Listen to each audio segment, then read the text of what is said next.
எனக்கு இன்றைக்கி ரொம்ப சந்தோஷமான நாள். ரொம்ப நாள் கழித்து நான் வரோம். First of all I would like to thank all our special guest, பத்திரிகையாளர் நண்பர்கள், ஃப்ரெண்ட்ஸ், ஃபேமிலிஸ். உங்களெல்லாம் பார்த்து ரொம்ப நாள் ஆச்சு. இன்றைக்கி எங்கிட்ட நிறைய பேர் கேட்பாங்க, அஞ்சாதே, திரு திரு திரு திரு கோ, இந்த மாதிரி பெரிய படங்கள் பண்ணிட்டு எங்கே உங்களுக்கு காணாமே, ஏன் நீங்கள் படங்கள் பண்ணலைங்கிறது. எனக்கு வந்து அவருக்கு சொல்கிறதுக்கு, எனக்கு அஞ்சாதையில் கிருபா மாதிரி ஒருத்தர் அமையலை, வசந்தன் பெருமாள் மாதிரி ஒருத்தர் வரல. ஆனால் நம்ம ஒரு படம் பண்ணால் that should be the talk of the town. இந்த படத்தில் அந்த ஒரு பாம்பு வச்சுருக்க நம்ம ரமேஷ் சார். அதை விட அவர் என்ன, அவருக்கு நான் கேட்டேன், சார் இந்த படம் நம்ம பண்ணுறோம், இவ்வளோ சென்சிட்டிவான விஷயங்கள் நம்ம ஹேண்டில் பண்ணுறோம், எப்படி சார் இது? அவர் எங்கிட்ட ஒன்று சொன்னாங்க, அஜ்மல் நம்ம சொசைட்டிக்காக ஏதோ ஒன்று பண்ணுறோம் அஜ்மல், இந்த மாதிரி ஒரு சுவாதி உருவாகக்கூடாது, இந்த மாதிரி ஒரு ராம்குமார் உருவாகக்கூடாது, நம்ம வந்து அது மக்களுக்கு புரிய வைக்கிறோம், கொண்டு போய் சேர்க்குறோம், ஒரு நல்ல யதார்த்தமான படம் பண்ணுறோம். எனக்கு ரொம்ப அவரோட வார்த்தைகள், அவர் பேசுகிற ஸ்டைல், ரிவி சாரோட ஸ்கிரிப்ட், ஒரு நல்ல டெக்னிக்கல் க்ரூ எங்களுக்கு இருக்குது. ஸோ இதை விட ஒரு பெரிய வாய்ப்பு எனக்கு அமைய மாட்டேங்கிறது தோணுச்சு. இப்போ இந்த படம் பார்க்கும்போது, இந்த ஃபர்ஸ்ட் காப்பி நான் ரீசெண்டாக 2-3 சீக்வன்ஸ் எல்லாம் பார்த்தேன். ரொம்ப சந்தோஷமாக இருக்குது எனக்கு. கண்டிப்பாக உங்களுக்கு எல்லாருக்கும் இந்த படம் பிடிக்கும். என்னென்ன கொஸ்டின்ஸ் உங்கள் மைண்ட் இருக்கிறதோ எல்லாத்துக்கும் ஆன்சர் இந்த படம் மூலமாக கிடைக்கும். அதே மாதிரி I always believe we all should have an aim to give a better emphasis for the society, to be a parent to be a better parent, a teacher to be a better teacher, a filmmaker to be a better filmmaker, an actor to be a better actor, a politician to be a better politician, and this India to be a better India. Jai Hind. இவ்வளோ பெரிய போராட்டத்தில் இந்த படத்தை ஆரம்பிச்சிருக்கிறதுக்கு அவருக்கு அந்த தில்லு வந்து நம்ம எல்லோரும் பாராட்டி ஆகணும். அதுக்கு வந்து அவங்க கூட இருந்த ப்ரொடியூசர்ஸ், மற்றபடி அசோசியேட் டைரக்டர், இப்போ அவர் பேசும்போது ரொம்ப அழகாக திரைக்கதையை எப்படி கொண்டு வந்தோன்னு சொன்னார். நிறைய விஷயங்களில் இனி வர தலைமுறைகளுக்கு சினிமா தான் உண்மையை சொல்ல வேண்டியிருக்கிறது. அதனால் உண்மையான சினிமா தேவைப்படுகிறது. ஒரு உண்மையான சினிமா எடுத்துகிட்டு தான் இன்னை வரைக்கும் அந்த பக்கம் கூட திரும்பி பார்க்காம அண்ணன் செல்லுமணி அண்ணன் அங்கே உட்காந்துருக்காரு. இப்போ கூட அந்த குற்றப்பத்திரிகையை கொண்டு வந்துடலாமோன்னு யோசிக்குது. ஏன்னா இந்த ஒரு காலகட்டத்தில் உங்களுக்காக வேண்டி போராடுவதற்கு ஒரு கோடி இளைஞர்கள் தயாராக தான் இருப்பாங்க. ஏன்னா ஒரு காலத்தில் நமக்கு வக்காலத்து வாங்குவதற்கான தலைமுறை இல்லாமல் போச்சு. ஆனால் இன்றைக்கி வலைத்தளங்கள் எல்லாமே ஒவ்வொருத்தரும் யாரெல்லாம் ஆண்ட்ராய்டு ஃபோன் வச்சுருக்காங்களோ ஒவ்வொரு ஊடகங்களாக இருக்காங்க. அவங்களுடைய போராட்டங்களையும் அவங்களுடைய நியாயத்தையும் சொல்வதற்கு ஒரு களமும் ஒரு தளமும் கிடச்சிருக்கு. அந்த வகையில் உண்மை சம்பவங்களை இனி துணிந்து படைப்பாளிகள் படைப்புலகத்தில் கொடுக்கலாம் அப்படிங்கிற ஒரு நம்பிக்கை சமீப காலத்தில் வந்துட்டுருக்கு. அந்த வகையில் நிச்சயமாக இந்த உண்மை சம்பவத்தின் மூலமாக நிறைய தெளிவுகள் வரும். அதே போல் அவருடைய போராட்டத்துக்கு இந்த படத்தின் மூலம் ஒரு மிகப்பெரிய முடிவு வரும் என்ற ஒரு நம்பிக்கை இருக்கிறது. புதிதாக தலைமையேற்றிருக்கின்ற திரைப்பட தயாரிப்பாளர் சங்கத்துடைய தலைவருக்கும் சொல்கிறோம். ஏன்னா எல்லாருமே ஏதோ ஒன்று செய்யணுங்கிற ஒரு மிகப்பெரிய உந்துதலோடு இருக்கும். அது நேர்மையை நோக்கி நடந்தால் மட்டுமே அடுத்த தலைமுறைகளுக்கு நல்ல படைப்புகள் நேர்மையாக கொண்டு சேரும். அதற்கு இந்த படம் முதல் ஒரு உதாரணமாக இருக்கும் என்று நம்பி வாழ்த்தி விடைபெறுகிறேன். நன்றி, வணக்கம். சினிமா நல்லா தான் இருக்கு, அன்றைக்கும் சரி இன்றைக்கும் சரி. நான் வந்து ரொம்ப ஏழ்மையிலிருந்து வந்தவன். இன்னைக்கு இத்தனை கோடிகளுக்கு நான் சொந்தக்காரனாக இருக்கிறேன் அப்படின்னு சொன்னால் சினிமா. வேறு எந்த தொழிலும் பண்ணி நான் இந்த நிலைமைக்கு வரல. சினிமாவை சின்சியராக பண்ணால் இதை விட ஒரு அழகான தொழில் எதுவுமே கிடையாது. லாப நஷ்டம், வெற்றி தோல்வி இது வரும், மாறி மாறி வரும். ஆனால் இதை போய் ஒரு மோசமான தொழில், நாசமாக போன தொழில்னு சொல்கிற அந்த நாசமாக போகிறவங்க வந்து என்ன ஆக போகிறாங்கன்னு தெரியல. அதனால் ரமேஷ் அவர்கள், ஒரு நல்ல தொழிலில் இருக்கிறீங்க, கவலைப்படாதீங்க.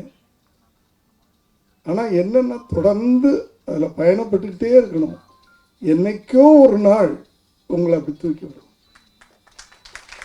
அதுதான் சினிமாவை தோல்வியை பார்த்து எவனோ பயந்து ஓடுறானோ அவனால் வர முடியாது. அடுத்த இந்த நிகழ்ச்சிக்கு நான் வந்திருக்கிறது வந்து சுப்பையா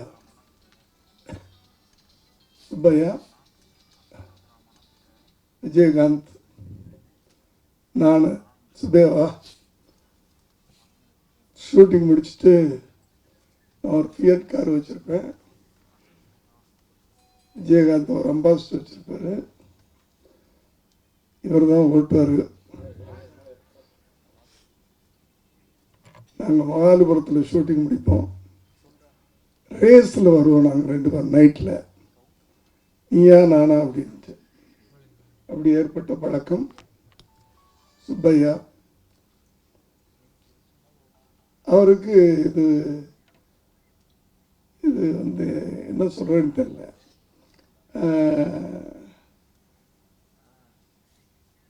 அவருக்கு ஹெல்ப் பண்ணணும்னு நினச்சார் விஜயகாந்த் அவர்கள். விஜயகாந்த் அவர்களை பற்றி எல்லாருக்கும் இங்கே வந்திருக்கவங்களுக்கு தெரியும். ரொம்ப ஹெல்பிங் நேச்சர் உள்ளவர். நான் இந்த கதைக்கு சம்மந்தம் இல்லாத ஒன்று நான் பேசுகிறேன், இருந்தாலும் பேசக்கூடிய வாய்ப்பு, சொல்லக்கூடிய நேரம், இதெல்லாம் வந்து நன்றி சொல்லக்கூடிய, அவங்க இருக்காங்களா இல்லையா அப்படின்றதெல்லாம் இல்லை, அந்த நன்றியை நம்ம மனசில் வச்சுருக்கிற நன்றியை வெளியே சொல்ல வேண்டிய நேரம் அது. அவர் ரொம்ப ஹெல்பிங் நேச்சர் உள்ளவர்.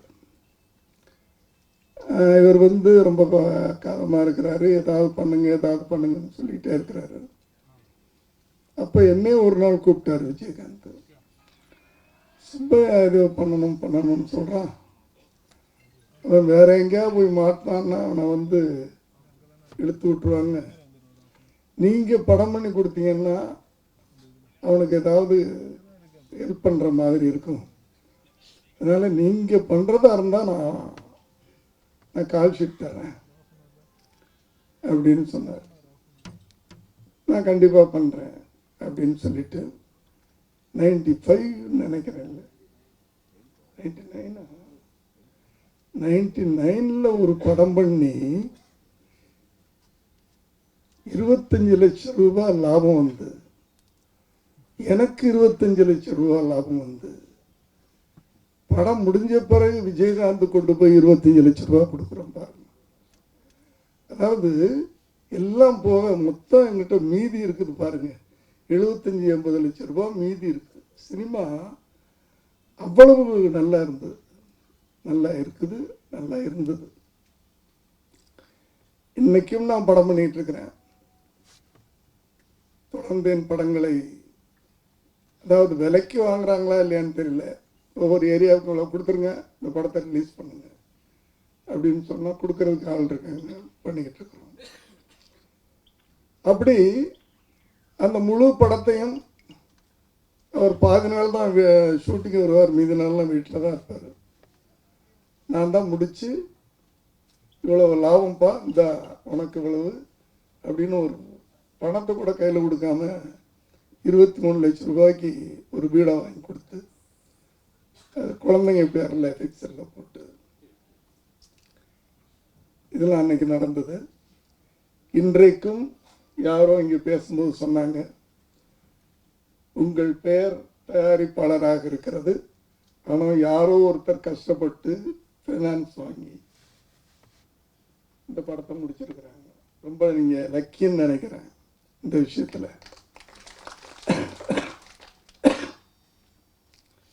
அடுத்து இந்த காரணத்துக்காகத்தான் இன்னைக்கு நான் வந்தேன். அடுத்த டைட்டில் எல்லாரும் சொன்னாங்க, ஏன் இந்த மாதிரி ஒரு கான்ட்ரவர்ஷியல் இந்த டைட்டில்? சுபையா எங்க இருக்கு? விளம்பரம் பண்ணுங்க சீக்கிரமா. சுவாதி கொலை வழக்கு விளம்பரம் பண்ணுங்க, இதனுடைய ரிசல்ட் என்னன்னு பாருங்க. யார் யார் ஏன் இப்படி பண்ணுறீங்க, ஏன் கான்ட்ரவர்ஷியலாக பண்ணீங்க அப்படின்னு சொன்னவங்க அத்தனை பேரும் ஆச்சரியப்பட போகிறாங்க. இது அருமையான டைட்டில்.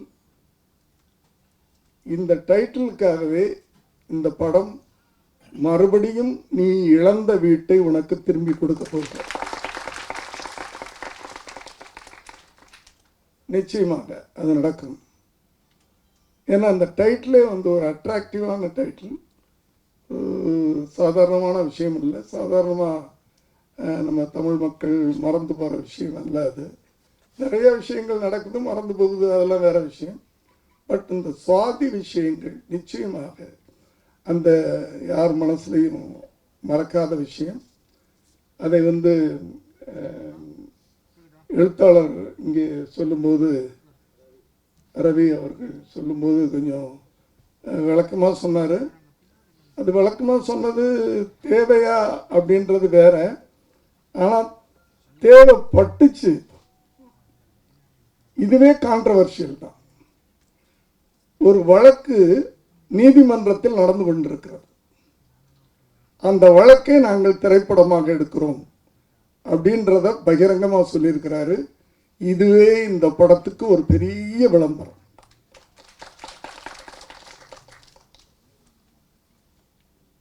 எதிர்கொள்ளணும். நீங்கள் எதிர்கொண்டு இந்த படத்தை நீங்கள் ரிலீஸ் பண்ணீங்கன்னா நிச்சயமாக உங்கள் யூனிட்டுக்கு அது ஒரு பெரிய வெற்றி படமாக வரும். அவர் எத்தனையோ படம் எடுத்திருக்கிறாரு, அத்தனை படத்துலையும் விட்டுருக்கேன்னு சொல்லியிருக்கிறாரு. அத்தனை படத்துலையும் சேர்ந்து இந்த படத்தில் அவர் கிடைக்கும். அடுத்து அவர் நிறையா இங்கே வெற்றி பெற்று அமர்ந்திருக்கின்ற தமிழ் திரைப்பட தயாரிப்பாளர் சங்க நிர்வாகிகள்கிட்ட சில வேண்டுகோள்லாம் விட்டுருக்கிறாரு. ரொம்ப வேகமாக பண்ணிக்கிட்டு இருக்கிறாங்க. இன்னைக்கு கூட பேப்பரில் படித்தேன். நல்ல விஷயம். காலங்காலமாக போராடி கொண்டிருக்கிறோம். பாட்டன் சொத்து பூட்டனுக்கு தான் அப்படின்னு சொல்லுவாங்க. இங்கே இந்த பாட்டன் சொத்து யாருக்குமே, அந்த பாட்டன் சொத்துல நாங்கள் ஒரு ஓரத்தில் நின்றுட்டு வாடகை கொடுத்துக்கிட்டு இருக்கோம். கேவலமாக இருக்குது. தயாரிப்பாளர் சங்கம் வாடகை கொடுத்து கொண்டிருக்கின்ற ஒரு கேவலத்தில் இருக்கிறது. அதற்கு இன்று ஒரு ஆரம்பம், இந்த பத்திரிகை படிக்கும்போது ஒரு ஆரம்பம் இருக்கிறது. அந்த ஆரம்பத்தை ஏற்படுத்தி கொடுத்த விஷால் அவர்களுக்கு நன்றியை தெரிவிச்சுக்கிறேன். இது சாதாரண விஷயம் அல்ல, உண்மையில சாதாரண விஷயம் அல்ல. நீங்கள் ஃபவுண்டர்ஸ் எடுத்து பார்த்தீங்கன்னா உள்ள போங்க, இதோட விட்டுறாதீங்க. Founders maximum Tamilians. தமிழ்நாட்டில் நடந்தது. அது தமிழ்நாட்டில் அந்த சொத்து இருக்குது. தமிழர்களுக்கு தான் அது சொந்தம். தமிழ் திரைப்படத்துக்கு தான் அது சொந்தம். தமிழ் திரைப்படம் அதை மீண்டெடுக்க வேண்டும். அது தமிழ் திரைப்படத்துக்கு, தமிழ் திரைப்பட சேம்பர், அது ஒரு சர்வீஸ், திரைப்படத்துக்கு சர்வீஸ் பண்ணக்கூடிய ஒரு வேலை. இன்று ஒரு வியாபார ஸ்தலமாக அது இருக்கிறது. ஒரு வியாபார ஸ்தலமாக இருக்கிறது. அது மீண்டும் தமிழ் திரைப்படத்திற்கு சர்வீஸ் பண்ணக்கூடிய ஒரு வளாகமாக அது மாற வேண்டும்.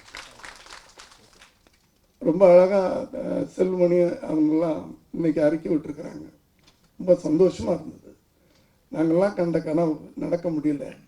அதுக்கு காரணம் நமக்குள்ளேயே இருந்து கொண்டு அங்கே சப்போர்ட் பண்ணிக்கிட்டு இருக்க ஒரு சில புல்லுருவிகள்.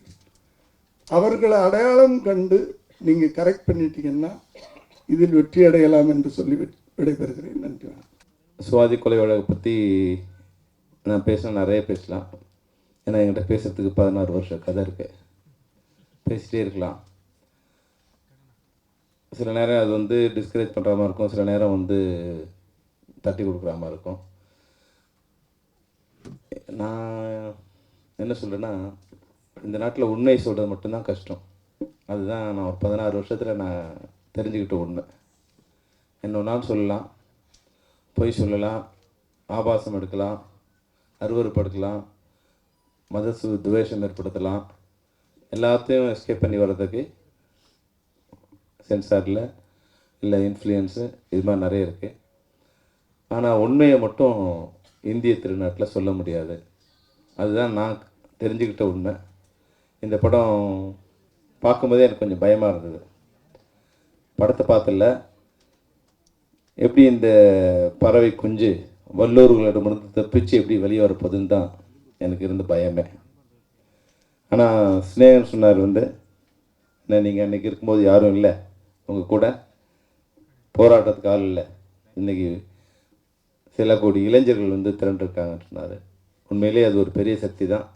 அந்த சக்தி ரமேஷ் செல்வனுக்கு பயன்பட்டால் தமிழ் திரைப்படத்துறைக்கு மட்டும் இல்லை, தமிழ்நாட்டுக்கே ஒரு பெரிய விடிவு அமையும்.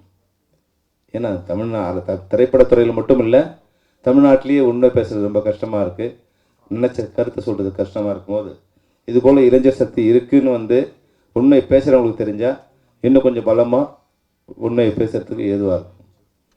அதனால் வந்து அவர் வெற்றியுடைய வாழ்த்துக்கள். ரமேஷ் வந்து என்னுடைய ஜூனியர் திரைப்படக் கல்லூரியில் மிகச்சிறந்த மாணவர். அதை வந்து அவரோட உளவுத்துறை வந்து வெறும் இன்விடேஷனே வந்து இண்டஸ்ட்ரியை வந்து மிரட்டி இருக்கிற மாதிரி ஒரு இன்விடேஷன், வெறும் இன்விடேஷனே. அது போன்ற மிகச்சிறந்த அறிவு படைத்த ஒரு இளைஞர். உண்மையாக மிகப்பெரிய வசதியான குடும்பத்தில் பிறந்தவர். ஒரு படத்துக்கு ஒரு வீடு விற்றுக்கிட்டே வந்திருக்கார். கடைசியாக போட்ட எந்த வீடும் இல்லாத இருக்கார் அவர். அதுதான் அவரோட நிலைமை, இண்டஸ்ட்ரியோட நிலைமை அதுதான். எஸ்ஐசி சார் சொன்னார், நான் எதிர்கருத்து சொல்கிற மாதிரி ஆகிடக்கூடாதுங்கிறதுக்கு நான் அதை பேச விரும்பலை. ஏன்னா என்னை கூட யாராவது படம் எடுக்கலாமான்னு கேட்க வந்தாங்கன்னா நான் கொஞ்சம் யோசிச்சு பண்ணுங்க, அப்புறம் பண்ணலாம், இல்லை கொஞ்சம் செட்டான பிறகு பண்ணலாம், இல்லை ஒரு பாதுகாப்போடு இருக்கும்போது பண்ணலாம், இப்படின்னா எனக்கு வர தயாரிப்பாளர்களே நான் வந்து இப்போ அவாய்ட் பண்ணிகிட்ருக்கேன்.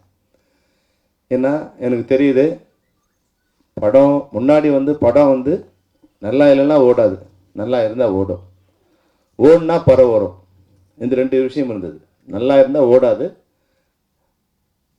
நல்லா இல்லைன்னா நல்லா இருந்தால் ஓடும், நல்லா இல்லைன்னா ஓடாது. ஒரு விஷயம் ஓகே, ஓடுனா பணம் வரும். இன்றைக்கி நல்லா இருந்தாலும் ஓடாது, ஓடுனாலும் பணம் வராது. இதுதான் நம்ம இண்டஸ்ட்ரியோட நிலைமை. இது நான் யாரையும் குறை சொல்ல விரும்பல.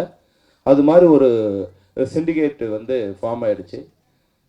ஒரு இடத்துல ஒரு சிண்டிகேட் உட்காந்துட்டு இதை வந்து என்ஜாய் பண்ணிகிட்ருக்காங்க. முன்னாடி இன்வெஸ்ட் பண்ணி என்ஜாய் பண்ணாங்க.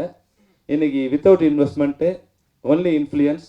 நான் இங்கே இருக்கேன், நீ அங்கே இருக்க, நீ ஒன்றை பார்த்துக்க, நான் எந்த பார்த்துக்கிறேன் அப்படிங்கிற மாதிரி தமிழ்நாட்டை சேர சோழ பாண்டியர்கள் மாதிரி கூறு போட்டு ஒரு இடத்துல ஒரு ஆளுமை பண்ணிக்கிட்டு யாரையும் படம் வந்து பண்ண விடாமல் நடந்துக்கிட்டு இருக்கு. எங்கேயுமே உற்பத்தியாளன் தான் அந்த தன் பொருளுக்கு விளைவிப்பான். எதுவாக இருந்தாலும், அது நெல்லாக இருந்தாலும், மிளகாயாக இருந்தாலும், சோப்பாக இருந்தாலும், ஏர்பஸ்ஸாக இருந்தாலும், உற்பத்தியாளன் என்னோட உற்பத்தி செலவு இவ்வளோ, இதுக்கு சேர்த்து எனக்கு லாபம், இதுக்கான விலை இது அப்படின்னு உற்பத்தியாளன் தான் விளைவிப்பான். ஆனால் தமிழ் சினிமாவோட சாபம் மட்டும் வாங்குறவன் தான் விளைவிப்பான். இதுக்கு வாங்கிக்கலாம்ப்பா, இவ்வளோ கொடுத்துக்கோ அப்படிங்கிற மாதிரி நிலைமை. ஏன்னா உற்பத்தியாளரிடம் வந்து இல்லாத ஒற்றுமை, இல்லை பலம் இல்லாத தன்மை, அதுதான் வந்து இன்றைக்கி அதுக்கான காரணம். இது மாற்றத்துக்கு பல்வேறு முயற்சிகள் வந்து எடுத்துகிட்டே இருக்காங்க. எஸ்ஐ சர்வட வந்து இருந்தார், எல்லாருமே வந்து முயற்சி எடுத்துகிட்டே இருந்தாங்க. இப்போது ரமேஷ் சொன்னதால நான் இந்த விஷயத்தை நான் வந்து, ஏன்னா பல மேடைகளை சொல்லி எனக்கே சலிச்சு போச்சு. ஆனால் இப்போ சொல்கிறதுக்கு ஒரு நம்பிக்கை வந்திருக்கு. முன்னாடி சொல்லி அது நடக்காது போல் இது எனக்கு வந்து நான் வந்து அவாய்ட் பண்ணி விட்டேன். ஆனால் இப்போ சொன்னால் நடக்குமோ அப்படிங்கிற நம்பிக்கை என் மனசில் ஏற்பட்டிருக்கு. அதனால் அது விஷால் வந்து வந்திருக்கும் போது அந்த நம்பிக்கை வந்து ஏற்பட்டிருக்கு. உண்மையாகவே வந்து முன்னாடி இருந்த நிலைமை வேற, நான் இப்போ சொன்னால் நடக்குமோ, இல்லை எதையாவது ஒன்று பண்ணி இந்த இண்டஸ்ட்ரியை வந்து ஒரு பவுண்டரிக்குள்ளே கொண்டு வராங்களோ அப்படிங்கிற ஒரு நிலைமை இன்னைக்கு இண்டஸ்ட்ரிக்குள்ளே ஏற்பட்டிருக்கு. அதனால் இது சரியாக நடந்தா என்ன, இந்த திரைப்படம் சார் சொன்ன மாதிரி நிச்சயமாக ஓடும், நிச்சயமாக ஓடும். எப்போ ஓடும்? மேலே வந்து பானை இருக்குது, பானையில் தண்ணி ஊற்றுறோம், ஒரு டியூப் இருந்தால் சுவிட்சு அது திருகுனா ஒரு குழாயில் தண்ணி ஊற்றணும், தண்ணி அதில் வரும். இப்படி நிலைமை இருந்தால் நிச்சயமாக வந்து அந்த தண்ணி வந்து தயாரிப்பாளருக்கு இல்லை பயன்படுறவங்களுக்கு வரும். ஆனால் இன்றைக்கி 100 ஓட்டை இருக்குது. இதில் இன்னும் எவ்வளோ தண்ணி ஊற்றினாலும் அது ஒரு ஓட்டை வழியாக ஒரு ஆள் குடிச்சிட்டே இருப்பான். ஆன்லைன் ஒரு திருடன், அவன் ஓட்டையில் குடிப்பான். திருட்டு வீசிட்டு ஒரு திருடுவேன், அவன் ஒரு ஓட்டையில் குடிப்பான். கேபிள் டிவின்னு ஒரு திருடன், அவன் ஒரு ஓட்டையில் குடிப்பான். பல்வேறு ஓட்டைகள், இப்போ பேர் சொன்னால் வருத்தப்படுற மாதிரி பல்வேறு ஓட்டைகள் இருக்குது, அவங்கவுங்க குடிச்சிட்டே இருப்பாங்க. நம்ம மட்டும் அந்த குழாயை திறந்து வச்சுட்டே இருப்போம், அதில் ஒரு சொட்டு தண்ணி கூட வராது. அதுதான் இப்போ இந்த ஓட்டையெல்லாம் அடைக்கணும். இந்த ஓட்டையெல்லாம் அடைக்கலான்னு போனால் குடிச்சிக்கிட்டு இருக்க விட மாட்டேங்கிறான். சும்மாவே குடிக்கிறான் இல்லையா, பணமே போடாமல் அதை என்ஜாய் பண்ணுறான் இல்லையா, அவன் நம்மளை வில்லன்னு ஆக்குறான், வேலை இல்லாதவனும் ஆக்குறான். இல்லை வந்து இவனுக்கு சும்மா கத்துறானுங்கன்னு ஒரு கருவி கொண்டு வரான். இவனுங்களாம் தெரியாது, எக்ஸ்பீரியன்ஸ் இல்லைன்னு சொல்கிறான். என்னென்னமோ பல்வேறு காரணங்களை சொல்லி அதை பலவீனப்படுத்த முயற்சிக்கிறாங்க. அது இப்போ ஏன் நடக்கும்னு நினைக்கிறேன்னா, முன்னாடி இப்போ எனக்கு கூட வந்து இப்போ வந்து ஒரு பயம் இருக்குது. ஏன் இப்போ நான் படம் எடுக்கலைன்னா யோசிக்கிறேன். நான் வந்து யோசிச்சு 100 ரூபா போகிறோம், அது வரும், இது வரும், இது ஒன்றும் வராதுப்பா, சரி வாங்க நான் படம் எடுக்குவேன். அதனால் நான் படமே எடுக்கிறதில்ல. யோசிக்காத ஒருத்தர் தான் இதெல்லாம் சாதிக்க முடியும். அதனால் விஷால் எதையுமே யோசிக்கிறதில்லை. இப்போ நான் அவர்கிட்ட நெருங்கி பழகின பிறகு எதையும் யோசிக்கிறதில்ல. நீ எவனா எதையா நினச்சிக்கிட, நல்லதோ கெட்டதோ நான் நினைக்கிற பேசுகிறேன் அப்படிங்கிற மாதிரி ஒரு முரட்டுத்தனமான ஒரு இது இருக்கும்போது, ஒரு முரட்டுத்தனமான தைரியம் தான் இதை உடைக்கக்கூடிய எந்த இதுவும் வரக்கூடாது. நான் வந்து புலன் விசாரணை படம் எடுக்கும்போது, சார் இளையராஜை வச்சுக்கிட்டு நீங்கள் வந்து பாட்டெல்லாம் படம் எடுக்கிறீங்களே எப்படி ஓடும்? நான் அப்போ அவங்க சொன்னேன், ஓடும், என் படம் ஓடும். ஒரு சொன்னேன், என்னப்பா சார்? அப்போ பக்கத்தில் சார் சுந்தரம் சார் படம் நடந்துட்டு இருக்கு. அவர் சொன்னார், இளையராஜை வச்சுட்டு 7 பாட்டு வச்சு படம் வந்துட்டாரியா அப்படின்னு. வேறு அவர் பேர் சொல்ல வேண்டாம், வேறு டேரக்டர். நான் அப்போது இப்போ இருக்கிற பண்பாடும் மெச்சூரிட்டியும் அப்போ இருந்திருந்தா நான் பதில் சொல்ல மாட்டேன். நான் அப்போ சொன்னையோ அவங்களாம் வந்து அவங்க மேலே நம்பிக்கை இல்லை, இளையராஜா வச்சு ஓட்டணும்னு நினைக்கிறாங்க, எனக்கு என் மேலே நம்பிக்கை இல்லையா, என் படம் ஓடியா, என்னை வச்சு ஓடியா என் படம். அப்போ அந்த தைரியம் முரட்டுத்தனமாக, அது எனக்கு தைரியமாக தெரிஞ்சுது. ஆனால் அது முரட்டுத்தனமாக இப்போ எனக்கு தெரியுது. யாரையும் வந்து யாருடைய மனசையும் புண்படுத்தினாலும் பரவாயில்ல, என் கருத்தை நான் சொல்லுவேங்கிற மாதிரி ஒரு முரட்டுத்தனம். அதனால் அது உண்மை, அதுதான் உண்மை. நான் வந்து உண்மையாக வந்து அவரை வச்சுக்கிட்டோம், அவர் கொஞ்சம் ஒரு சாங் எடுக்கலாம், இவர் வச்சுக்கிட்டோம், இவருக்கு ஒரு சீன் இருக்கா, அதில் சிந்திலாம் இருக்காங்க, அவங்களுக்கு ஒரு காமெடி வைக்கலாம், இல்லை விஜயகாந்த் சார் இருக்கார், அவருக்கு ஒரு டூயட் வைக்கலாம். இது மாதிரி எந்த ஃபார்முலாவிலையும் நான் வராமல் நான் ஒரு கதை எடுத்தேன். இந்த கதை இப்படி தான் பண்ணணும்னு வந்து ஒரு ஃபார்முலா பண்ணேன். அந்த ஃபார்முலா இது வரைக்கும் வராத ஃபார்முலாவாக இருக்கணும். அதை பண்ணக்கூடிய தைரியமும் முரட்டுத்தனமும் எனக்கு அப்போ இருந்ததால தான் வந்து அந்த படத்தை என்னால் பண்ண முடிஞ்சுது. ஆனால் இப்போ பண்ணும்போது வந்து அது பண்ண முடியுமா இல்லையா, இப்போ பயம் இருக்குது. இப்போது ரமேஷுக்கு மூத்த தயாரிப்பாளர் சொன்ன பதிலை சொல்லக்கூடிய நிலைமைக்கு நான் வந்துட்டேன். அந்த அளவுக்கு என்னோட இது வந்துட்ட பிறகு அந்த தைரியம் இருக்கா இல்லையான்னு எனக்கு தெரியல. ஆனால் இப்போ வந்து விஷாலுக்கு வந்து அந்த நான் 25 வருஷத்துக்கு முன்னாடி என்ன ஒரு முரட்டுத்தனமாக ஒரு உண்மையை சொன்னனோ அதே முரட்டுத்தனமான ஒரு உண்மையை வந்து சொல்லக்கூடிய இடம் மாதிரி விஷால் வந்து அந்த நம்ம தயாரிப்பாளர் சங்கத்துக்கு வந்து இருக்கிறதால இது நடந்துரும் அப்படின்னு நான் நினைக்கிறேன். ஏன்னா இன்னைக்கு நம்மளுடைய திரைப்படங்கள் நம்ம ஒழுங்காக பண்ணோமா, ஒழுங்காக இல்லை சார், ஒழுங்காக தான் படம் பண்ணுறோம், அதை ஒழுங்காக எக்ஸிபிட் பண்ண முடிஞ்சா தயாரிப்பாளருக்கு விநியோகஸ்தர்களும் திரையரங்கு உரிமையாளர்களும் அரசாங்கமும் ஒழுங்கான முறையில் ஒரு நட்பு வளையத்தோட இல்லை ஒழுங்கான ஒரு வியாபார வளையத்தோடு அவங்க வந்து பணிபுரிஞ்சாங்கன்னா இல்லை இணைந்து பணியாற்றினாங்கன்னா எந்த திரைப்படமும் லாபம் வரணுன்னா கூட நிச்சயமாக நஷ்டம் வராது. 1 கோடி ரூபா போட்டு எடுத்தால் நிச்சயம் 1 கோடி ரூபா வரதுக்கு உண்டான வழிவகை இங்கே இருக்குது. 60 வகையான வருமானங்கள் தமிழ் திரைப்படத்துறைக்கு இல்லை ஒரு தமிழ் படத்துக்கு வரக்கூடிய வருமானம் இருக்குது. ஆனால் இன்னைக்கு ஒரு வருமானத்தில் தான் நம்ம வந்து சண்டை போட்டிருக்கோம். தேட்டருங்கிற ஒரே ஒரு வருமானத்துக்கு தான் நம்ம சண்டை போட்டிருக்கோம். 59 வருமானம் நம்ம கேட்குறதே இல்லை, அவங்களே எடுத்துக்கிட்டு இருக்காங்க. அந்த 59 வருமானத்தில் குறைஞ்சபட்சம் ஒரு 20-30 வருமானத்தை வந்து ஒழுங்கு பண்ணி நம்ம தமிழ் திரைப்படத்துறை கொண்டு வந்துட்டா எந்த லாபம் நஷ்டமும் வராது, நிச்சயமாக லாபம் வரக்கூடிய தன்மை இருக்குது. ஆனால் அதை எப்படி கொண்டு வர போகிறோங்கிறது தான் இப்போ நம்மகிட்ட இருக்கிற உண்மை. அதுக்கான போராட்டத்தை அவங்க தொடங்குறாங்க. நான் அவங்கள்ட்ட சொன்னேன், இந்த சம்மேளனத்தோட தலைவராக தொழிலாளர்களோட தலைவராக நிச்சயமாக 100% இல்லை 1000% உங்களுக்கு நான் ஒரு ஒத்துழைக்கிறேன். அது ஒரு சுயலாபம் தான். ஏன்னா தயாரிப்பாளர் நல்லா இருந்தால் தான், தயாரிப்புத்துறை நல்லா இருந்தால் தான் அதில் ஒர்க் பண்ணுற ஒர்க்கர்ஸ் தொழிலாளர்கள் நிச்சயமாக நல்லா இருக்க முடியும். அப்போது ஒரு சுயலாபம் கருதியாவது ஒரு தயாரிப்பாளர் நல்லா இருந்தால் எங்களுக்கு ஒரு கஷ்டம் இல்லாமல் சம்பளம் கொடுக்க முடியும், ஒரு சுயலாபமும் எங்களுக்கு. இன்னொன்று அவங்க ஒரு வேளை இண்டஸ்ட்ரியை ஃபார்ம் பண்ணிட்டா நான் கூட வந்து கொஞ்சம் படம் எடுக்கலாமேலங்க ஒரு சுயலாபமும் அதில் இருக்குது. 2 வகையான சுயலாபத்தோடு தான் ஒரு பொது லாபத்தில் நான் உங்களுக்கு வந்து நான் உதவி பண்ணுறேங்க. அதுக்குண்டான எல்லா இதுவும் வந்து நாங்கள் 100% உங்களோட இருந்து ஒத்துழைக்கிறோன்னு சொன்னாங்க. இன்னொரு விஷயம் சார் வந்து எஸ்ஐ சார் பேசும்போது சொன்னார், நிச்சயமாக என் பாட்ட சொத்து எனக்கு பங்கு இருக்குது. எங்கள் அப்பா இதுவாக போயிட்டான், எங்கள் அப்பா வந்து எனக்கு என்ன சொல்கிறது ஒழுங்கில்லாமல் போயிட்டான். ஆனால் என் பாட்டம் சொத்தை இல்லைன்னு சொல்கிறதுக்கு எவனுக்கும் ரைட்ஸ் இல்லை. இது என்னோட பாட்டம் சொத்து, இது இங்கே தான் வேணும், இங்கே இருக்கு. நான் வந்து சார் சொன்ன மாதிரி கூட அடுத்த ஸ்டெப்பு கூட நான் போகல. சார் சொத்து இருக்கா, 4 பேருக்கு பிரித்து கொடுங்க. அவங்க வச்சுருக்காங்களா, தெலுங்குக்காரன் பிரித்து கொடுங்க. மலையாளம் இருக்காங்களா, அவங்களுக்கு பிரித்து கொடுங்க. கன்னடம் இருக்காங்களா, அவங்களுக்கு பிரித்து கொடுங்க. ஒரு 4 பங்காக போட்டு 1 பங்கை தமிழ் இண்டஸ்ட்ரிகிட்ட கொடுங்க. அவங்க யார் யாருக்கு வேணுமோ அவங்க பிரித்து எடுத்துடும், நீ பிரித்து கொடுக்காத. அவங்க தமிழ் இண்டஸ்ட்ரியில் நீ கூறு போடாத, தமிழ் இண்டஸ்ட்ரிக்கு கொடுங்க. அவங்க யார் யார் வேணும், ஒரு இடத்துல நிச்சயமாக ஒரு இடத்துல ஒரு இண்டஸ்ட்ரி இருந்தால் இதை விட சிறப்பாக இருக்கும். நல்லது கெட்டது அங்கேயே பேசி முடிக்கப்பட்டு அங்கேயே எல்லா விதமான ப்ராப்ளத்துக்கும் சொல்யூஷன் கிடச்சிடும். அதுதான் எங்களுடைய பேசிக்கான குரல். அந்த குரலை நோக்கி தான் எங்களுடைய போராட்டம். நிச்சயமாக நாங்கள் அந்த இடத்த வந்து அடைந்தே தீர்வோம். அதில் எந்த விதமான அவங்களா கொடுத்தா அவங்க கொடுத்தா மாதிரி இருக்கும், இல்லைன்னா நாங்களாக எடுத்துக்கிட்ட மாதிரி இருக்கும். அந்த இடத்த தமிழ் திரைப்படத்துறைக்கு யாராலும் மறுக்க முடியாது. அதுதான் வந்து அன்னைக்கும் நாங்கள் சொன்னோம், இன்னைக்கு நாங்கள் சொல்கிறோம். ஏன்னா இங்கே வந்து இது வரைக்கும் ஏன் இண்டஸ்ட்ரி கொஞ்சம் சரியாக இல்லாத கூட காரணம் சார், சேம்பர் பாடி, அதாவது வந்து பாடி சம்மந்தப்பட்ட அமைப்பாக இருக்கணும். அந்த சேம்பரில் இப்போ எப்படி பெப்சி இருக்குது, ஃபெடரேஷன் இருக்குது, இந்த ஃபெடரேஷனில் டைரக்டர் வந்து மெம்பர் ஆக முடியாது, கேமராமேன் மெம்பர் ஆக முடியாது, கேமராமேன் யூனியன் சீக்கா மெம்பர் ஆகலாம், டைரக்டர்ஸ் யூனியன் டிரான்டிஸ் மெம்பர் ஆகலாம். இதுதான் ஃபெடரேஷன். இதில் வந்து ஒரு தனிப்பட்ட உறுப்பினர் வந்து மெம்பர் ஆக முடியாது. அதுபோல் சேம்பருங்கிறது எல்லா பாடியும் கலந்த ஒரு அமைப்பாக இருக்கணும். அதில் வந்து தனித்தனி உறுப்பினர்களை சேர்க்கும்போது அது வந்து என்ன ஆகுது, வந்து கவர்ன் பாடி இல்லாமல் பேரலல் பாடி ஆகுது. ஒரு முறையும் தயாரிப்பாளர் சங்கம் ஏதாவது ஒரு ரெகுலேஷன் கொண்டு வரும்போது அந்த ரெகுலேஷனை உடைக்கிற பேரலல் பாடியா இல்லை துரோகம் பண்ணுற ஒரு பேரலல் பாடியாக தான் சேம்பர் இயங்கிட்டு வந்திருக்கு. அதை நான் வந்து அவங்ககிட்டே வந்து நேரடியாக வந்து நேற்று போய் அவங்ககிட்ட தெளிவாக சொன்னேன்.